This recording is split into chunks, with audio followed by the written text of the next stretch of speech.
Benvenuti a Noi Chiesa Diocesi Liguri. Domenica 22 gennaio Monsignor Niccolò Anselmi farà ingresso nella diocesi di Rimini. Alle 15 in piazza Cavour il saluto delle autorità e del vescovo alla città.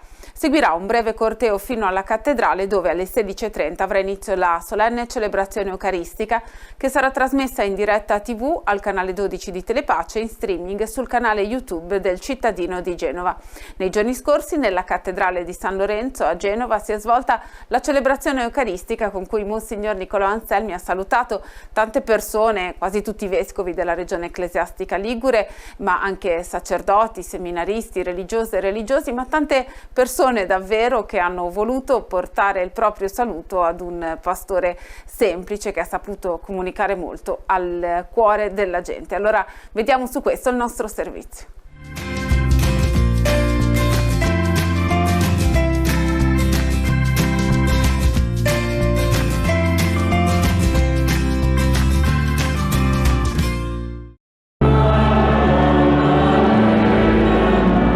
Pastore buono immerso nel suo gregge, umile, forse un po' disordinato, ma capace di intessere rapporti solidi e duraturi nella semplicità.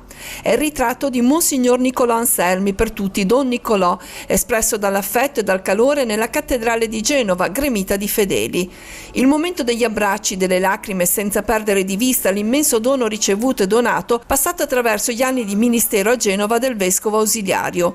Il primo saluto è quello dell'arcivescovo Marco Tasca. Grazie per il tuo entusiasmo e la tua curiosità nel conoscere situazioni, storie e persone, nel cercare risposte alle domande più diverse, nello scoprire o inventare strade nuove. Anche il vice sindaco, già allievo di Don Niccolò negli anni del liceo, ha espresso a nome della città il suo grazie. È un giorno molto emozionante per la città di Genova, per me personalmente, che ho avuto la fortuna di essere un allievo di Don Niccolò Anselmi, allora giovane prete insegnante di religione al Doria, ed era un grande punto di riferimento per tutti noi, credenti, non credenti, con le inquietudini dei ragazzi, per i professori, e poi questa amicizia è proseguita e negli ultimi anni si è concretizzata in collaborazioni molto fattive per la nostra città. Quindi io penso che Genova oggi è triste perché perde una grande risorsa che l'ha aiutata a crescere, a maturare, a fare tante cose, però nello stesso tempo è anche contenta di poterla donare ad un'altra città e soprattutto di fare tesoro dell'esempio che Don Niccolò ci lascia a Genova. E tra l'altro questa sera Genova l'ha dimostrato con tanta presenza e vicinanza. Assolutamente, io credo che questa cattedrale gremita, le tante persone che si sono collegate attraverso i mezzi della televisione, i social, siano la dimostrazione della fecondità del lavoro sacerdotale episcopale di Monsignor Anselmi. Il vescovo Niccolò, nel saluto a Genova, ha mantenuto quello stile pastorale un po' informale che negli anni gli ha consentito di raggiungere tante persone. Temo o spero di aver preparato un bel minestrone alla genovese, intanto con un po' di pesto va tutto a posto. Quindi le parole di ringraziamento. Ho sentito veramente un fiume d'amore che mi ha travolto. In alcuni momenti mi ha proprio travolto al di là un po' delle mie aspettative. Infine la gratitudine innanzitutto a Dio. Diventando vecchio capisco che essere cristiani vuol dire, ognuno nella propria situazione, assomigliare il più possibile a Gesù. La festa si è conclusa a Palazzo Ducale, dove, sciolta la commozione, c'è stato spazio per un'ultima dichiarazione. Un abbraccio di bene questa sera. Sì, bello, anche un po' inaspettato, perché effettivamente poi un orario un po' così feriale, però sì, ma sono rimasto anche un po' stupito, perché io devo dire la verità, ho amato tanto questa città, questa regione, e quindi forse magari qualcuno se n'è accorto, è venuto. Il Signore ci fa questi regali che ci consolano e ci fanno un po' di coraggio per andare. Anche padre Marco era commosso. Sì, era commosso. E questo, sì, effettivamente abbiamo passato 2 anni molto belli.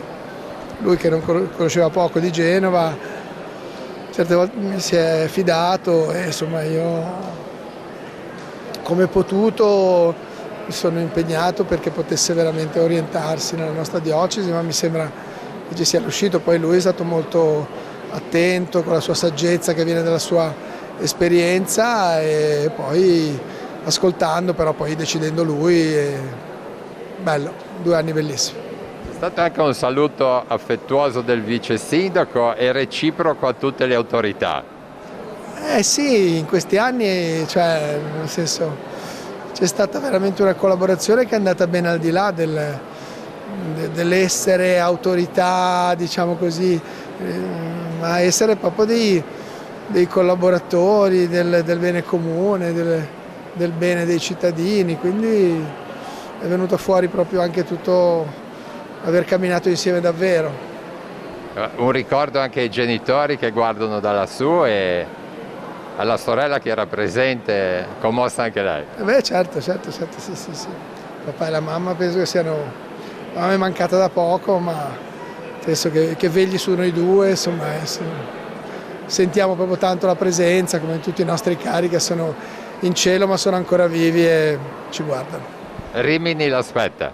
Sì, andiamo, dai, ma sono abbastanza tranquillo, dico la verità, perché poi anche tutte le persone che me ne parlano, poi voglio dire, ogni diocesi è bella, non ci sono le diocesi belle e quelle meno belle, perché sono tutte delle immagini di Gesù e quindi abitate dallo Spirito, e quindi sono tutte belle.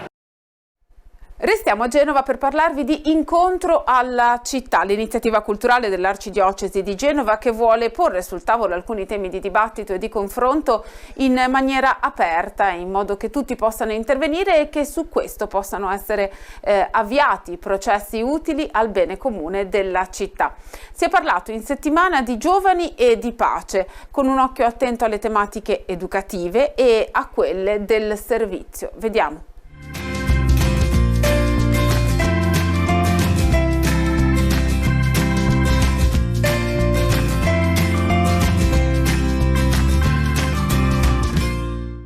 Sì, è possibile educare alla pace, partendo da alcuni punti fermi, dalla riscoperta del senso delle parole nelle relazioni e dalla necessità di un lavoro comune, specie con i più giovani, per offrire loro ambiti di servizio che costruiscano di per sé relazioni piene. Nell'appuntamento di Incontro alla città, dedicato al tema della pace, Daniele Novara e Don Adolfo Macchioli hanno proposto 2 punti di vista diversi e complementari sul cammino di costruzione di relazioni di pace, a partire da una distinzione terminologica ed esperienziale. Se la pace non è generica tranquillità, guerra e conflitto non sono sinonimi. Il conflitto è un corollario di ogni relazione, la capacità di soffrire insieme, di comunicare in maniera ragionevole una propria convinzione, di arrivare quindi ad un compromesso, di saper gestire la capacità di negoziare, in altre parole di crescere nel rapporto con l'altro. Nessun bambino vuole uccidere i suoi simili, nessuno.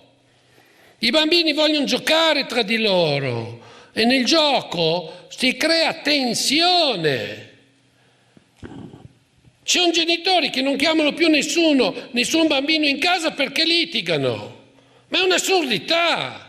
Ma scusate, i bambini imparano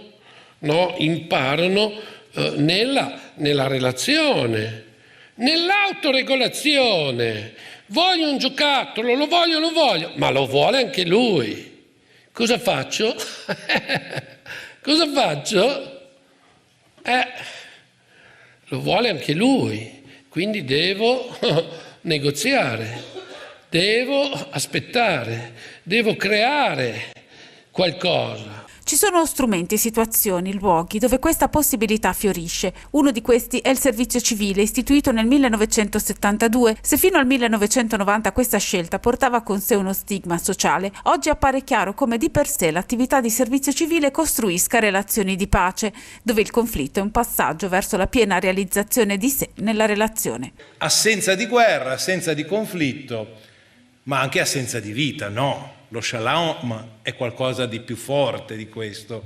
Quando gli ebrei si augurano questo, entrando e uscendo, salutandosi, dicono una vita piena, una vita intensa, una vita forte, una vita solida, una vita che abbia la possibilità di essere vita. Se in un certo senso la pace si presenta come una pienezza che deve essere raggiunta, comprendiamo anche che vivere in pace significa offrire a chiunque la possibilità perché questa vita possa essere effettivamente tale, e che tutte le volte che noi tagliamo queste possibilità o le restringiamo, noi di fatto non costruiamo pace, non solo perché spariamo addosso a qualcuno, che è l'elemento più visibile della guerra, ma anche perché non mettiamo nella condizione di un rapporto che sia effettivamente tale. La registrazione integrale dell'incontro con Daniele Novara e Don Adolfo Macchioli sarà trasmessa domenica sera alle 21:30 su Telepace 1 al canale 12. La trovate anche sul canale YouTube del cittadino di Genova. Ma il luogo privilegiato per la crescita nelle relazioni è la famiglia. Il Papa Francesco lo ha ricordato alle bambine e ai bambini delle case famiglia della comunità Papa Giovanni XXIII che ha incontrato in aula Paolo VI. C'era anche una casa famiglia di Genova.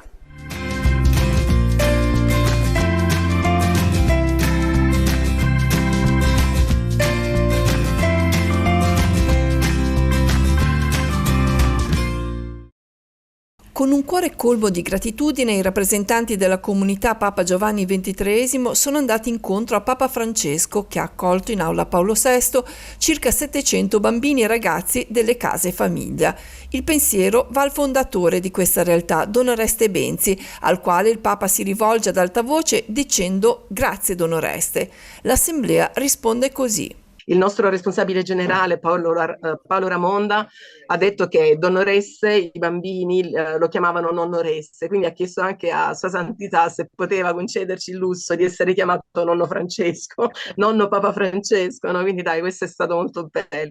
La famiglia è il luogo dove curare tutti, sia le persone accolte sia quelle accoglienti, perché è la risposta al bisogno innato di relazione che ha ogni persona, spiega il Papa, una caratteristica che Don Oreste aveva intuito. Lui diceva: non c'è dolore, non c'è sofferenza nell'animo dell'essere umano che non possa essere rimarginato in un'esperienza di famiglia. Carmela, insieme al marito Pietro, è mamma di una casa famiglia che risiede nei pressi del santuario di Nostra Signora della Guardia a Genova. Noi attualmente siamo in 8, siamo io, mio marito, le nostre 2 figlie biologiche e altri 4 figli in affido, insomma, 4 adolescenti più una ragazza, una donna di 46 anni anche con disabilità psichica, vive con noi, quindi in tutto siamo 8. Le parole del Papa hanno dato un nuovo slancio a ciascun nucleo familiare, non privo di fatiche quotidiane. Siamo esseri umani, non siamo supereroi, siamo proprio persone ugualissime a tutti quanti gli altri, però sicuramente incontrare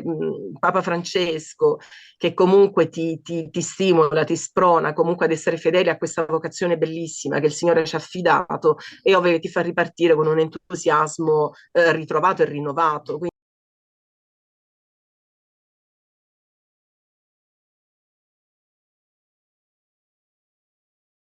Con un cuore colmo di gratitudine, i rappresentanti della comunità Papa Giovanni XXIII sono andati incontro a Papa Francesco, che ha accolto in aula Paolo VI circa 700 bambini e ragazzi delle case famiglia. Il pensiero va al fondatore di questa realtà, Don Oreste Benzi, al quale il Papa si rivolge ad alta voce dicendo «Grazie Don Oreste». L'Assemblea risponde così. Il nostro responsabile generale Paolo Ramonda ha detto che Don Oreste, i bambini lo chiamavano Nonno Oreste, quindi ha chiesto anche a Sua Santità se poteva concederci il lusso di essere chiamato Nonno Francesco, Nonno Papa Francesco, no? Quindi dai, questo è stato molto bello. Come al solito, voglio dire, un Papa Francesco sempre di una grande disponibilità, di una grande capacità empatica, no? Di accogliere, ed è sempre una grandissima emozione, una grandissima davvero emozione incontrare Papa Francesco, così come per me è stato anche incontrare quando ero ragazza Giovanni Paolo II. Sono delle figure veramente che senti che davvero il Signore l'ha scelte per essere testimoni, no? Per essere proprio presenza viva di un Cristo che è comunque presente nella nostra Chiesa. La famiglia è il luogo dove curare tutti, sia le persone accolte volte sia quelle accoglienti, perché è la risposta al bisogno innato di relazione che ha ogni persona, spiega il Papa, una caratteristica che Don Oreste aveva intuito. L'intuizione di Don Oreste è stata proprio questa, anche qui un'intuizione che sicuramente è stata ispirata, no, dallo Spirito Santo. Lui diceva: non c'è dolore, non c'è sofferenza nell'animo dell'essere umano che non possa essere rimarginato in un'esperienza di famiglia. E infatti lui diceva, vivendo molto nelle periferie del mondo, no, con persone povere, pensiamo su tutte le ragazze costrette a prostituirsi, ma anche tossicodipendenti, senza fissa dimora, bambini, no, o adulti nelle case così orfanatrofi o case di cura, eccetera. E allora lui conosceva benissimo le sofferenze che si portavano dentro tutte queste, no, tutti questi fratelli, tutti questi figli di Dio. E la sua intuizione è stata proprio quella di capire che a fronte di una sofferenza così grande, solo la famiglia, relazioni significative, quotidiane, davvero di cura e di prossimità potevano curare queste profonde ferite che ognuno si portava dentro. E quindi sì, Papa Francesco l'ha ripreso, ma è veramente lo specifico della nostra vocazione. Noi non siamo case e famiglie con operatori che ruotano, ma io e mio marito, per esempio, viviamo qui alla Guardia ormai da 6 anni e siamo le figure genitoriali di riferimento della nostra famiglia, piccole realtà familiari, tra l'altro, non istituti o comunità di tipo familiare, ma proprio una vera e propria famiglia che si apre all'accoglienza di chi ha bisogno di una famiglia. Carmela, insieme al marito Pietro, è mamma di una casa famiglia che risiede nei pressi del santuario di Nostra Signora della Guardia a Genova. Noi attualmente siamo in 8, siamo io e mio marito, le nostre 2 figlie biologiche e altri 3-4 figli in affido, insomma. Anche una ragazza ucraina che con noi, vabbè, non ci sono servizi dietro, quindi l'abbiamo accolta perché qui alla Guardia tra aprile, maggio e giugno abbiamo fatto una grossa accoglienza di profughi ucraini e quindi poi c'è rimasta questa ragazzina di 20 anni che insomma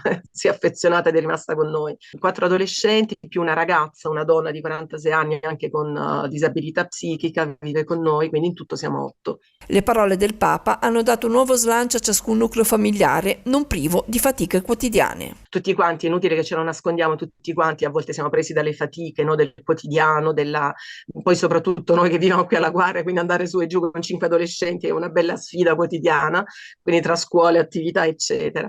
Però voglio dire, dai, quindi a volte ci sono dei momenti di stanchezza, no, di fatica.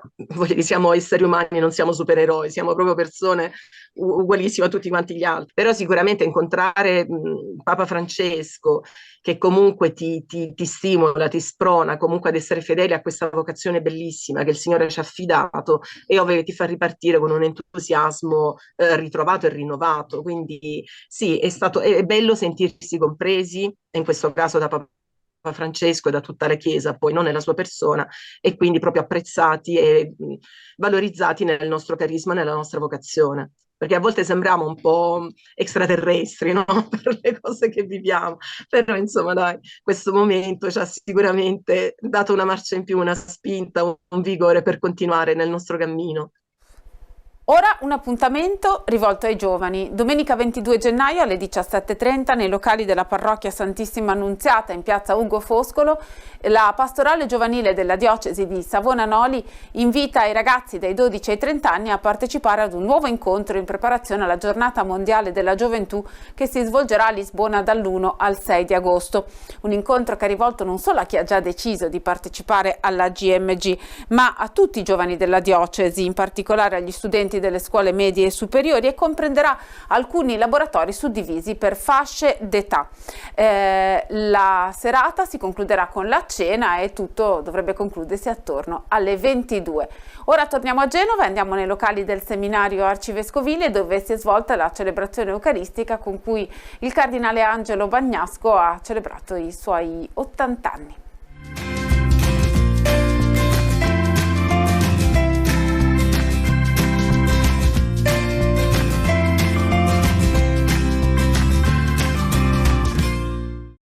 L'annuncio della verità è un atto d'amore, parole che risuonano in tutta la loro sincerità se pronunciate da un uomo di 80 anni, da un sacerdote, da un vescovo che celebra il suo compleanno con il clero della diocesi dove è nato e dove ha vissuto gli ultimi anni del ministero episcopale.